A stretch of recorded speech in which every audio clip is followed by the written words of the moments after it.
বিশেষ করে আপনারা যখন ওযু করবেন তখন এটা পড়তে ভুলবেন না। রাসূল সাল্লাল্লাহু আলাইহি ওয়াসাল্লাম বলছেন, কেউ যদি সুন্দরভাবে ওযু করে বলে আশহাদু আল্লা ইলাহা ইল্লাল্লাহ ওয়াহদাহু লা শারীকা লাহ ওয়া আশহাদু আন্না মুহাম্মাদান আবদুহু ওয়া রাসূলুহু আল্লাহুম্মা জাআলনি মিনাত তাওয়াবিন ওয়া জাআলনি মিনাল মুতাতাহহিরিন, এই দোয়াটি পড়ার সাথে সাথে এত ফজিলত, রাসূল সাল্লাল্লাহু আলাইহি ওয়াসাল্লাম বলছেন তার জন্য আল্লাহ জান্নাতের 8টি দরজা খুলে দিবেন। ইয়াদখুলু মিন আইয়াশা ফুতিহাত লাহু আবওয়াবুল জান্নাতিত তামানিয়া, ইয়াদখুলু মিন আইয়াশা, যে দরজা দিয়ে ইচ্ছা স্বাধীনভাবে জান্নাতে ঢুকতে পারবে। এটা ফজিলত হলো না? ওযু করলেন, দোয়া পড়লেন, ফজিলত। আল্লাহ রাসূল সাল্লাল্লাহু আলাইহি ওয়াসাল্লাম বলছেন, এরপরে যদি কেউ পড়ে সুবহানাক আল্লাহুম্মা ওয়া বিহামদিকা আশহাদু আল্লা ইলাহা ইল্লা আনতা আস্তাগফিরুকা ওয়া আতুবু ইলাইক, আল্লাহ রাসূল সাল্লাল্লাহু আলাইহি ওয়াসাল্লাম বলছেন যদি এইটা পড়ে খুতিমাত লাহু বিতাবাইন, তার উপরে মোহর মেরে দেওয়া হবে। ওয়া রুফিয়াত তাহতাল আরশ, আর এই নেকির ফলকটা আরশের সাথে ঝুলন্ত অবস্থায় রাখা হবে। তাহলে ওযুর পরে দোয়াটা পড়ার ফজিলতটা আরো বেশি। 11,999 নম্বর হাদিস। তাবরানী সরি নাসাই as-সুনানুল কুবরা লিন-নাসাইর মধ্যে হাদিসটা সহিহ সনদে বর্ণিত হয়েছে। আপনারা আমল করবেন, বলেন তো ইনশাআল্লাহ। আবার বলেন ইনশাআল্লাহ। ইনশাআল্লাহর একটা আলাদা পাওয়ার আছে, বরকত আছে। আপনি বললে নেকি তো পাবেনই, হয়তো আল্লাহ আপনাকে তৌফিক দিয়ে দিবেন যে আপনি মুখস্থ করতে পারবেন, আমল করতে পারবেন। আল্লাহ তৌফিক ছাড়া কোনো কাজ হবে না। এখন উল্টাটা বলি, শয়তান কিভাবে ধ্বংস করে এটা বলেছি না? প্রত্যেক কাজকে শয়তান কিভাবে নষ্ট করে এতটুকুই রাখেন আপনি, ফজিলতটুকু দেখেন উল্টাটা। এখন আমরা এখানে বসেছি, আলহামদুলিল্লাহ আলোচনা শুনলাম, শোনার পরে যখন উঠে যাবেন, প্রচলিত নিয়মে উঠলে সবাই মিলে বসে একটা মুনাজাত কি মেরে দেবো, তাই না? মুনাজাত করে দিলে হয় না? হ্যাঁ, হয় না? তো যদি এটাই হয়, একটু খেয়াল করেন আপনি, সেটা হলো এত ভালো কাজ করলেন, করার পরে শেষে যদি এই কাজটা করে দেন, এই দোয়াটা না পড়ে আপনি কি করলেন? তখন শরীয়তের সাথে, শারঈ আমলের সাথে শয়তানি আমল যোগ হয়ে গেল, তাই না? যোগ হয়ে গেল। তখন এই আমলটার আল্লাহর কাছে কবুল হবে না। আপনারা বুঝেন, যদি দুধের সাথে আপনি জমজমের পানি মিশায় বাজারে বিক্রি করতে যান, কেউ না জানলে কে জানবে? আর আপনি কিনবেন জমজমের পানি, কিনবেন? যদি বলে যে 5 কেজি জমজমের পানি আছে আর 2 কেজি কি আছে? দুধ আছে, আপনি কিনবেন? হাত তুলেন। জমজমের পানি কি বলেন আপনি? জমজম জান্নাতি পানি, এটা তাও নিবেন না? তাও নিবেন। একটা অপরাধ করেছে, সেটা কি? দুধের মধ্যে পানি মিশিয়েছে, আপনি দুধ দিবেন না। আপনি জমজম মিশাইছে, তাও নিবেন না। শরীয়তের মধ্যে যদি শয়তানি আমল ঢুকে যায়, কবুল হবে? কে বলেছিল আপনাকে? এটাই করেছে কে? ইবলিস। কে করেছে? ইবলিস। লা হাওলা ওয়ালা কুওয়াতা ইল্লা বিল্লাহ। এইটা যেদিন বুঝাতে পারবো, সেই দিন আপনারা সঠিক আমল করবেন। তার আগ পর্যন্ত সঠিক আমল বুঝবেন না।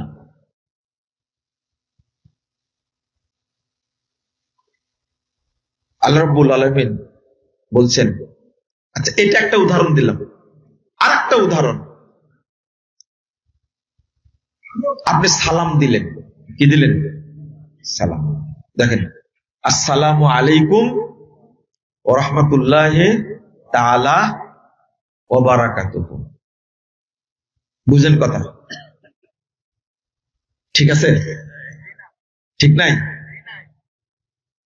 কিন্তু বড় বড় ভাইরাস বক্তা এরা যদি বলে, তখন আপনি কি করবেন? আমাদের বলা লাগবে, তাই না? বাধ্য হয়ে বলা লাগবে, আসসালামু আলাইকুম ওয়া রাহমাতুল্লাহি তাআলা ওয়া বারাকাতুহু। এই যে শরীয়তের সাথে আপনি যোগ করলেন, কি যোগ করেছেন? তাআলা। কে যোগ করতে বললো? কে যোগ করতে বলেছে? বলেন, উত্তর দেন, শিখাই দিলাম তো। শয়তান। এটা বলতে পারছেন না কেন? ভয় করছেন? আসসালামু আলাইকুম ওয়া রাহমাতুল্লাহি ওয়া বারাকাতুহু শব্দটা এত সুন্দর, এত সুন্দর। আপনি গুড মর্নিং না, গুড ইভিনিং না, কি একজন মানুষ ভালো থাক খারাপ থাক, আপনি মরে যাচ্ছেন যন্ত্রণা অ্যাক্সিডেন্ট করে, আপনি বলবেন গুড মর্নিং? বলতে পারবেন না? এটা জাহেলদের কথা। কিন্তু আল্লাহ এমন একটা বাক্য শিখাই দিয়েছেন, ইবলিস শয়তান এই বাক্যটাকে নষ্ট করেছে। আর তার প্রতিনিধি যারা, প্রতিনিধি বুঝেন? প্রতিনিধি বুঝেন না, ডিলার বুঝেন? হ্যাঁ, এই ডিলার গুলো তার কথাগুলো প্রচার করছে। তাহলে এত সুন্দর বাক্যটা নষ্ট করে ফেলেছে। কেন বলতে হবে? কি দরকার? আল্লাহ বলেননি, রাসূল সাল্লাল্লাহু আলাইহি সাল্লাম বলেননি, সাহাবা একরাম বলেননি, তাবিঈন বলেননি, তাবি বলেননি, মুহাদ্দিস উলামা একরাম বলেননি। তা আপনার পাগড়ির জোর এত বেশি হলো কি করে? আপনি কেমনে বলেন এটা? দুর্ভাগ্য। এই যে সুন্দর সম্ভাষণ যেটা, এটা কে নষ্ট করেছে? বলেন তো, নেকি হবে কিনা? নেকি হবে না। আপনি বলছেন যে এইটা এত বড় করে দেখছেন কেন? আমার বড় করে দেখার কথা আমার নবী বলেছেন, তাই। রাসূল সাল্লাল্লাহু আলাইহি সাল্লাম বলছেন, যদি কোন মুমিন ব্যক্তি মুসাফা করে আর এক মুমিনের সাথে,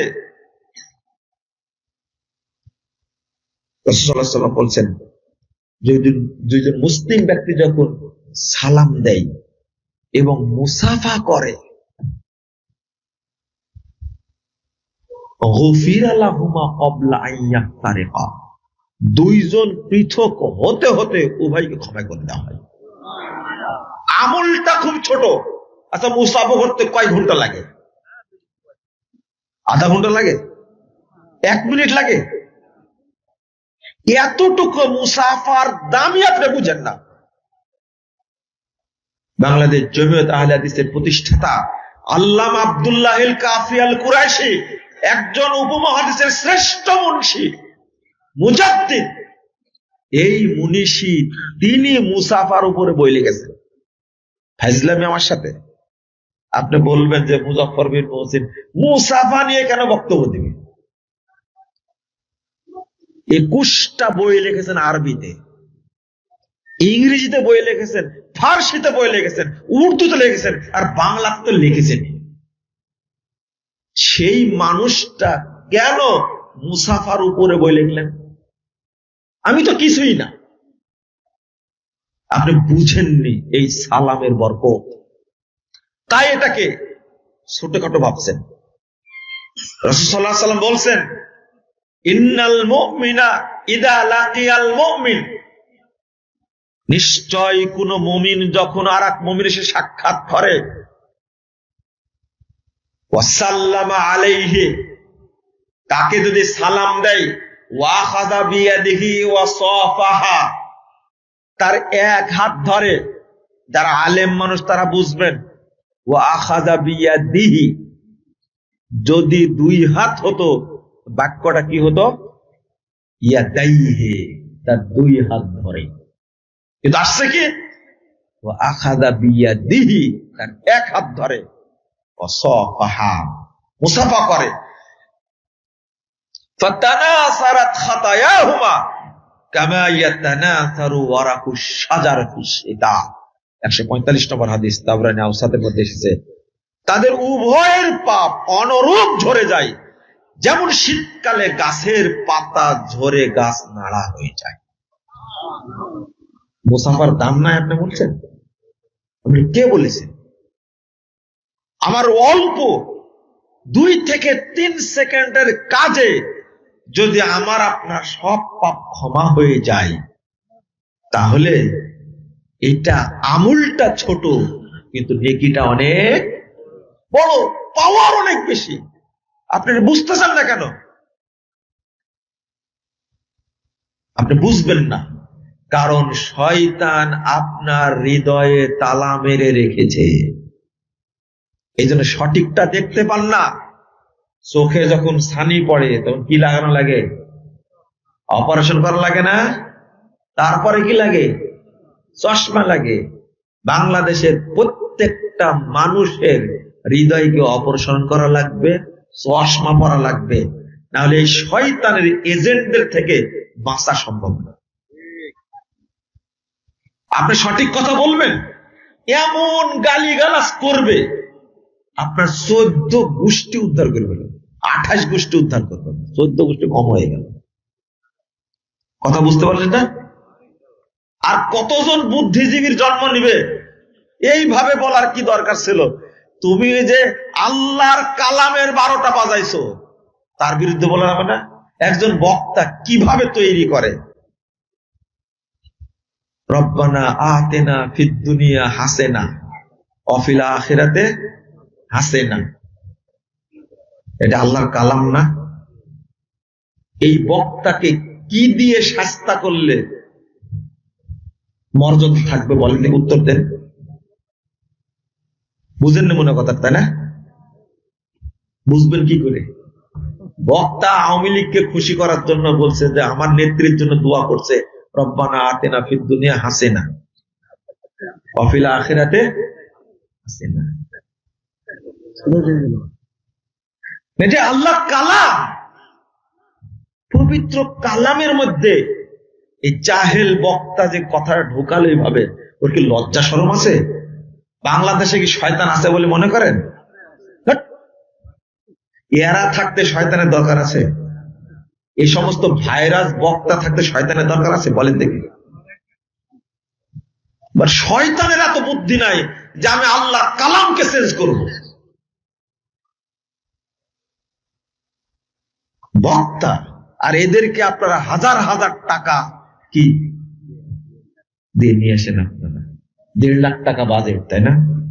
আগে আপনার বিচার হবে, তারপরে বক্তার বিচার হবে ইনশাআল্লাহ। আস্তাগফিরুল্লাহ, আস্তাগফিরুল্লাহ, নাউযুবিল্লাহ। আল্লাহর কালাম নিয়ে ফাজলামি এটা।